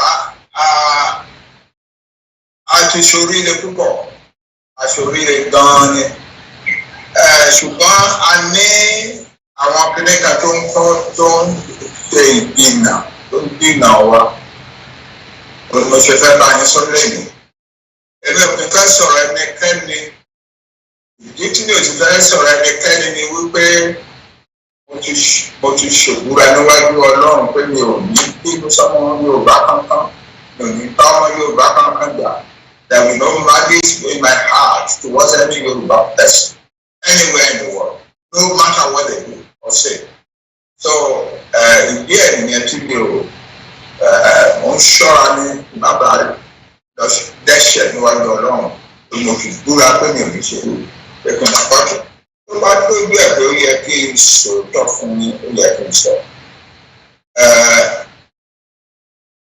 For the first time nǹkan tí mo fẹ́ sọ yóò fẹ́ bí gan ni o. For the first time mo fẹ́ jẹ́ kí àwọn ọmọ Yorùbá kan mọ̀ pé àwọn kan ń ṣe ìdènà fún ìlọsíwájú ìjà yìí. Wọ́n lè ṣe àwọn bíi wípé ìjà yìí náà làwọn náà jà wọ́n jà o. Wọ́n wá láti wá rí pé a ò mú ìdílé ni. Wọ́n wá láti rí pé a fẹ́ ló sú wa àfi sílẹ̀ àpò lẹ́yìn. Nǹkan tí wọ́n wá ṣe nìyẹn o. For instance, ní end of last year, ní àsìkò báyìí, wọ́n tún pé mò ń sọ fún pé tí nǹkan lọ dàbí pé lágbára Ọlọ́run a máa lè sọ̀rọ̀ country wa ká ṣe declaration ká ṣe sọ. A dẹ̀ ní ìdí ká fi ń sọ yẹn gbà yẹn ọkàn wa balẹ̀ sí nǹkan tá à ń sọ gbà. Ọ̀sán rí àwọn ọ̀rẹ́ àgbègbè méjì ló súnmọ́ wa dáhùn báwa sọ̀rọ̀ ló fi wá lọ́kàn balẹ̀ pé tàdé tí ń sọ fún ọ wípé àjọ máa jókòó àjọ máa ronú níjọba bá máa ṣe tàdé ní àwọn gbà táwa bá rẹ́dì àwọn fẹ́ jókòó tiwa kájọ rò kájọ sọ tàdé tí jọ ń rò àjọ sọ.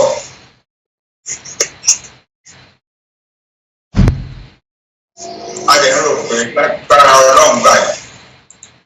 Bá jẹ́ end of December, a máa sọ̀rọ̀ tó fi bàtà àwọn ọmọ Yorùbá tó máa mú gbogbo ọmọ Yorùbá ní. Then suddenly,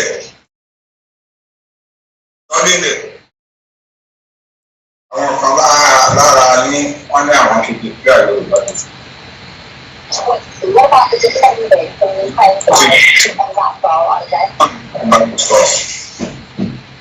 And ọ̀rọ̀ tí a jọ ń sọ̀rọ̀ lọ dáadáa tó bẹ̀rẹ̀ táìmù tọ́lọ̀ Ọlọ́run ẹ̀tọ́ wá rí pé àwakọ̀ la ṣe irú àṣemáṣe yẹn. Àti ohun orúkọ táwọn wá àmọ̀ wọn àwọn wá ẹ̀kùnrin táwọn bá lè dá struggle nínú àwọn lọ́sẹ̀. Wọ́n lè ṣe continue láti máa ṣe. Àwọn bá sọ pé ojú tì wọ́n ọwọ́ wọn dílẹ̀ wọ́n ṣe wọ́n ní káwọn ọmọ lọ máa sọ pé wọ́n ọkùnfà rẹ̀. Ibi tá a wà lẹ́yìn àwọn ọmọ wa náà kò níbi tí wọ́n ti lọ ṣe ọkùnfà rẹ̀ wọ́n tó márùn-ún mẹ́fà ọkùnrin náà sọ ọdún tó pọ̀. Lára àwọn tí wọ́n kó ní Ìbàdàn wọ́n ṣáàjì àwọn méjì kan fún. Once again, this is still Star Radio UK. We're just going to take a little bit more from that. The full video you can watch from the social media. We can get the link out to you, or go to the Yoruba World Media where you can get the full package of what the leader of the Yoruba self-determination movement is saying. But let's get a little bit more, and then we go back into the program at 4 minutes past 8 p.m. before the programs end at exactly 8:30. Any legal system below treason. Number trying for treason to back get the one man family to sort of court, to sort of prison, to sort of fine. Prison is always visited with execution. So now we have some Yoruba boys who are standing with their life, with the end of their life facing them. I want to charge you for treason. Customers are more likely. Okay, so as we continue to monitor what Professor was saying there, this was an interview that occurred over the weekend on Sunday, and let's go back again into it. And I charge on for ordinary offense, but I want to be a charge for treason.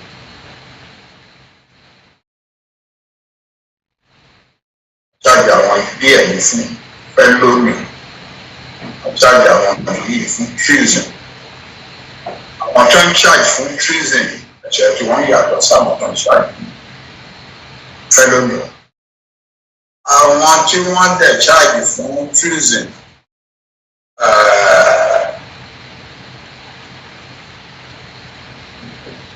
life, that is execution. Number one, ara pé agbọ́dọ̀ ṣe kíní kan tó gba ní mọ̀ pé à ń ṣe kíní kan à ń ṣe kan tó fà á nìyẹn. Ẹ̀yàn kankan ò gbúdọ̀ tó ẹ̀yàn kan lóò ní lẹ́tà dání pé wọ́n ti fún wa ẹ lọ máa ṣe kàn ẹ máa ṣe ọ̀rọ̀ òkúta ẹ̀. Kò sí any authority anywhere on earth who lè fún any human being, citizen of any country in the world, ní agbára wípé mo gbàjọba ìlú ẹ̀ wọ́n sì lè. Ọ̀pọ̀lọpọ̀ náà àwọn ènìyàn wà wọ́n lè bí i. Wọ́n gbà tó ọmọbìnrin kan tó gbé ó ti dúpẹ́ ó ní ní gómìnà Ogun State ó àti gómìnà dẹ̀ wà bẹ́ẹ̀.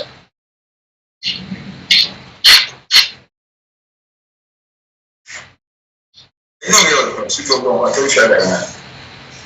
So we're going to leave that. Like I said, it's just a slip. Very good evening to you, our mother, Mrs. Toyin Akunleye, for joining us as well. We might pick a little bit from part of what Baba was saying there. But one thing is, with the Yoruba Nation movement, I'm going to speak a bit of Yoruba for, not for any reason, but we're going to translate to those of our listeners that are not Yorubas as well. Ọ̀pọ̀lọpọ̀ sọ pé ṣé Yoruba Nation movement ti tán because election has been done and conducted. First and foremost, we have nothing to do pẹ̀lú ọ̀rọ̀ election. Election was not has any reason for the Yoruba Nation. Ìdí tá a ṣe ń sọ pé a country of our own is because the British that brought this union together brought it together for a reason known to them. And today, after 63 years of the independent, the Yoruba people say, no, we want to go back to where we used to be.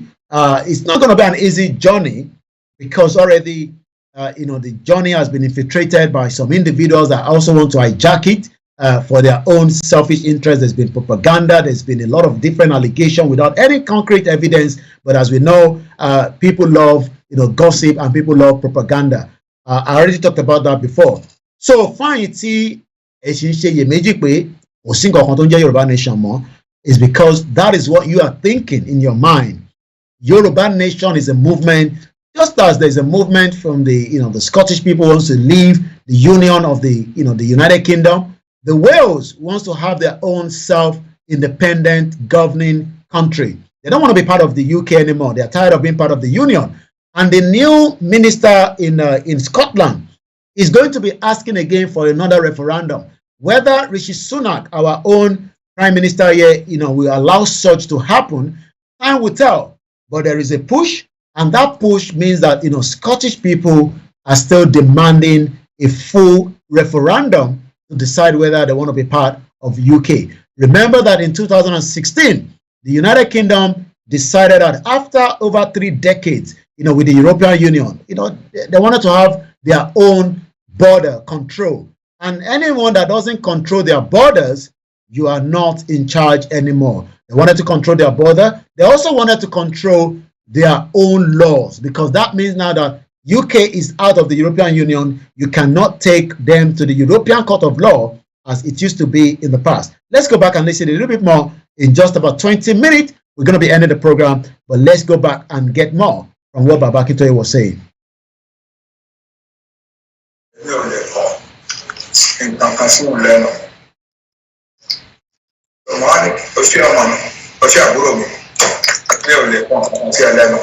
very dear to me. He is very dear to me today. But that partisan politics. The problems facing the Yoruba nation needs that somebody to stand up who can call the attention of the Yoruba nation to it. The banning of one partisan politics, so I'm sorry.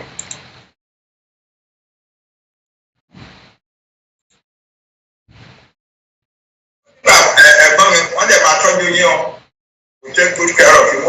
Mama, I cannot do it. I cannot do it. You know, I told you, Mama, of course, but I cannot do it. In 2010, that's what called a history of Yoruba. Our leaders were needed.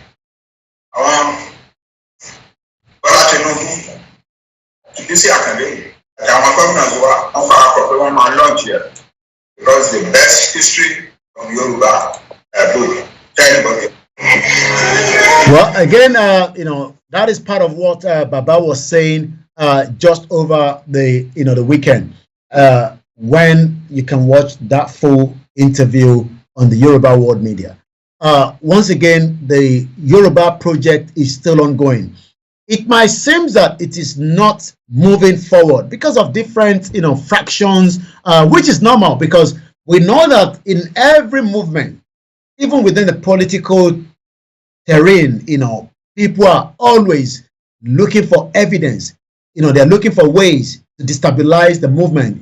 It is not going to be new that the Yoruba Nation movement have been infiltrated as well. We know that already, and we know that there's some different agenda so that they can reduce the tempo and the pressure. But one thing is, Yoruba people that have continued to say that we are not going to be part of this country called Nigeria will continue to do so. It might be like it's dragging. It might be like, it's not moving forward. But to be honest with you, continual education is still ongoing. And that is why today, more people are getting to understand, especially after the failed contraction election that, INEC played out to millions of Nigerians, whether the president-elect, is going to come back, whether the president-elect is going to come, we just have to wait and see whether that is going to happen. Bear with us, there's a signal lost from the broadcast there on the sister one, but we hope, we can bring it back in just about a few minutes. Once again, this is still Star Radio UK. It is the finest African and Caribbean radio station in London. As we've just, lost a bit of our other sister broadcast there, but we will, come back in just about a few minutes. So, as we always say, Nigeria has a lot of issues, and those issues is not going to be resolved in one go. Those issues are still there. Those issues are still something that people are talking about, and we do know that should we want Nigeria to work, that means there will be a lot of different sacrifices as well. Once again, bear with us while we get the system up and running again. We actually lost the program for about a few seconds, and I guess we are back into the conversation. Bear with us in just about 15 minutes. I know that we're going to be ending the program, but we've been able to survive, the crash, that occurred during the program. Once again, this is still the finest African and Caribbean radio station in London. This is Star Radio UK, as we continue, to discuss issues affecting us. And yes, we are back on again. Just one of the more platforms is not back. We just try and get that up and running again. Otobade Kunle, is Lagos only the state we have in Yoruba land? Nuruddin says, good evening, Mr. Koiki, Babawa Niye, Professor Banje Akintoye. And once again, thank you so much to those of you that have joined us so far. There was a slight glitch in the transition, and we've been able to, save it. So we are back again, but one of the platform is still being held. Okay, I think we lost, the YouTube, but I'm sure, it's back on again for the second segment of the program. I believe we should be on again. Bear with us once again.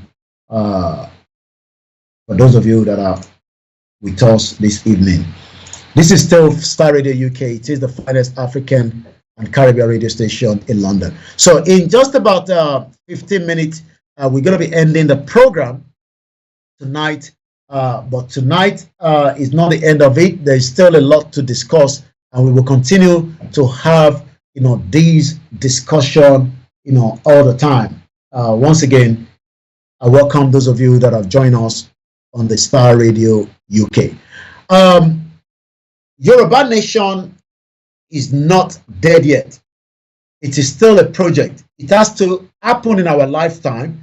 For those that are saying that nothing seems to be happening, it's going to happen. It's just because some of us are thinking that the struggle has ended. And the reason why people are thinking in that direction is because of so many situations that is happening, around the movement. But to be honest with you, the movement is still ongoing, and there's nothing that can stop the movement as well. So now let's quickly come out of that, and then we go into the last part. I know we lost about half an hour during the program, but be rest assured that we're doing everything possibly best to make sure that Star Radio UK continue to come live, especially even though it might look like we're not coming live, as we're still hoping. I'm just getting some of the news coming through. DSS confirmed plot to install interim government and warns misguided politicians. Interim government. Who is planning an interim government? Who actually is planning the interim government is the question tonight. Who is planning the interim government? Bear with me. I think there might be two sound coming through. Okay, no, it should be okay. Let's get the audio back out. So who is actually planning the interim government? Who among the politicians tonight is planning the interim government? And why are they planning the interim government is a question that needs to be asked. But one thing is, there is a lot happening in Nigeria. There's still a lot that needs to be done. But we know that there is no way that you can hide things from people. Nigerians are monitoring a lot of what is happening. Nigerians are reviewing a lot of what is happening. Nigerians knows that there is still, opportunity, in the country for those that still think so. But one thing I want us to understand is, as we all know, that should we do nothing from what we have been reviewing with the Amnesty International, the crime against humanity will continue.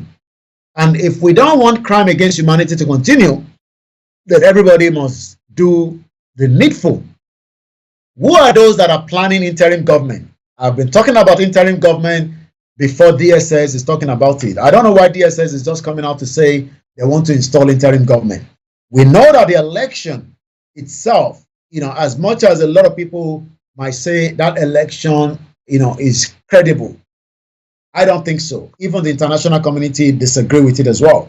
Nigerians are now hoping that the court of law will probably do justice to the election. I don't know. You would have to wait for such to come up with. But one thing is, tonight, Nigerian secret police said the planners want to sponsor endless violent mass protests in major cities to warrant a declaration of state of emergency. Sorry to those of you on the other platform, we lost the signal, but we are back on again. In 10 minutes, we're going to be having the program ending. So let's read from what DSS is saying tonight. The Department of the State Service says the plot to set aside the Constitution and install an interim government by misguided political actor is real. Wow. So that means that whatever I have been saying, because some of you are always asking, when we post something, some of you are probably thinking that it's not going to happen. Now that the DSS is now confirming that there is probability, there are some people, cabals, we don't know whether internal or external, that are planning to install an interim government. This has nothing to do with the Biafra. This has nothing to do with the Yorubas. But there are some people, according to the DSS, that are planning to disrupt, the install of Bola Tinubu on the 29th of May 2023. Let's go further. According to the DSS spokesman, Peter Afunaya, in a statement that has been released today, promised that the secret police will use all its arsenals at its disposal to frustrate such plots. The secret police also said some key players in the plot for an interim government in Nigeria have also been identified. I'm sure this has nothing to do, again, with the Yoruba nation or those that are campaigning for the right to self-determination. The DSS had on Saturday warned politicians to desist from peddling hate speech and all forms of false narratives to ignite violence or pit citizens against the current government of President Muhammadu Buhari and the incoming administration of President-elect Bola Tinubu. The secret police one followed a petition by the Minister of the State of Labor and Productivity, Festus Keyamo, that the DSS invite the Labour Party presidential candidate Peter Obi and his running mate Dati Baba Ahmed over their rejection of Tinubu as the president-elect. Similarly, the flag bearers of the People's Democratic Party, Atiku Abubakar, had earlier in March led a protest to Abuja office of Independent National Electoral Commission INEC to reject the result of the February 25th poll declared by the electoral umpire. Both Atiku and Obi allege electoral malpractice in the poll are in court to challenge the declaration of Tinubu as president-elect by INEC.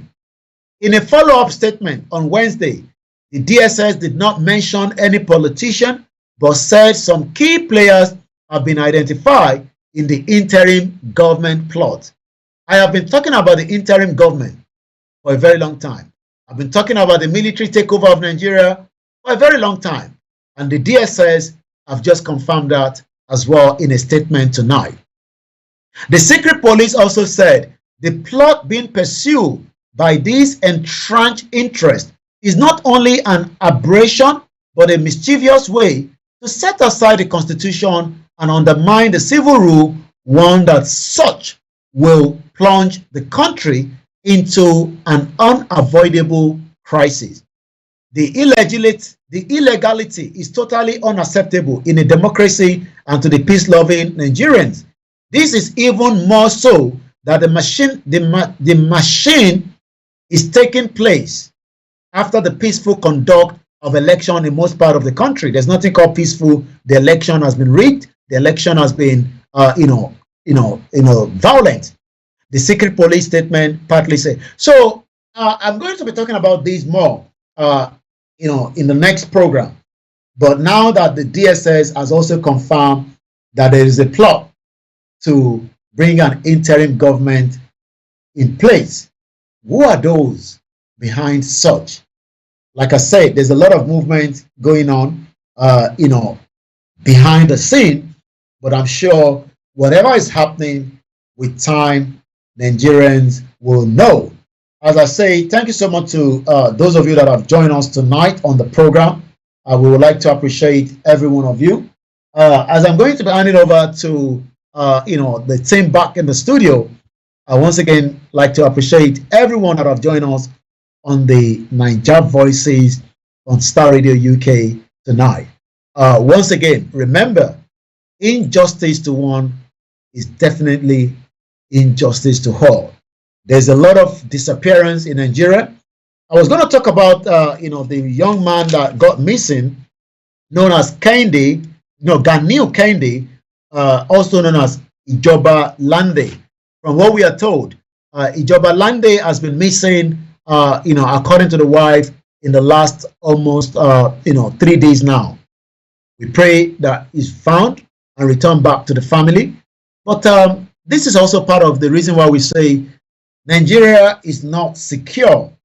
There's a lot of disappearance, whether we don't know what reasons behind this, because the wife hasn't said, but he has left his phone in the house, and as at now He's nowhere to be found. Let's see if we can just quickly get his image up there so that maybe you've known him before. Maybe you're just hearing of him for the first time. His name again is Ganiu, also known as Ijoba Lande. That is his, his name on the Instagram for those that probably knows him. Ganiu is now nowhere to be found, according to the wife, and they are now concerned about him. We hope that they will find him. We hope that being missing, as the wife cries out, as comedian Ijoba Lande declare missing. I just want to get a good picture of him. He's a skit maker in Nigeria, well known with a large followership as well. And I guess we have. Let's use a clear image so that maybe Teba Mobitowa is of our family. We don't pray for anybody to get missing. People get missing here in UK, and people get worried after a few days. That is too much. Let's bring it down a little bit. So this is the man that has been missing, according to the family. His name again is Kende Ganiu, also known as Ijoba Lande. He has been missing for the last 3 days, according to the wife. In a statement, in a video that I actually watched as well. The wife has cried out, saying that he's now a missing person. Wife of a popular social media comedian, Ganiu Kende, popularly known as Ijoba Lande, has cried out to the public over the disappearance of her husband. The woman declared Ijoba Lande missing, adding that he also left home without his phone since Sunday night, and that is something quite a little bit worrying. In a video posted on Instagram by the wife of the comedian and another relative on Tuesday, the skit maker has not returned home as his whereabouts are unknown.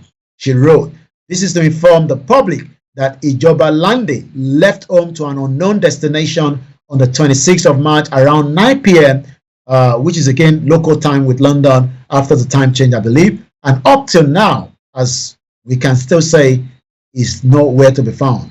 We have reported a case at the nearest police station, and with their help, they help us to send signal to a radio station. Please, if you notice anything, you can DM his account at Ije Sakun. We pray. Sorry we lost the broadcast for those of you on our YouTube channel on the sister broadcast. As I always say, may Nigeria not happen to us, any one of us. And you're right, Mrs. Esther, may Nigeria not happen to us.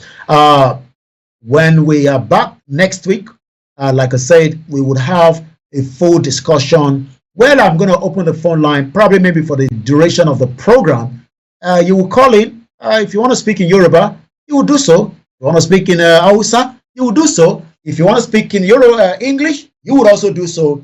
And the whole program will be 8 years of President Muhammadu Buhari.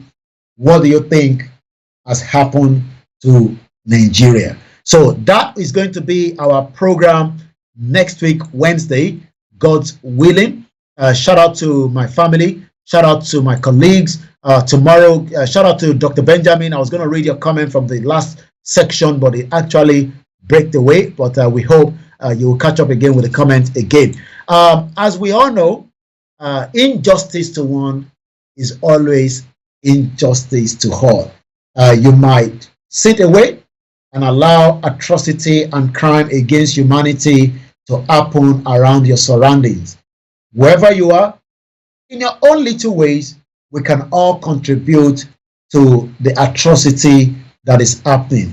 I leave you again tonight. As I always say, Yoruba Nation is still an ongoing project and it is not yet done. Thank you so much and have a very good evening.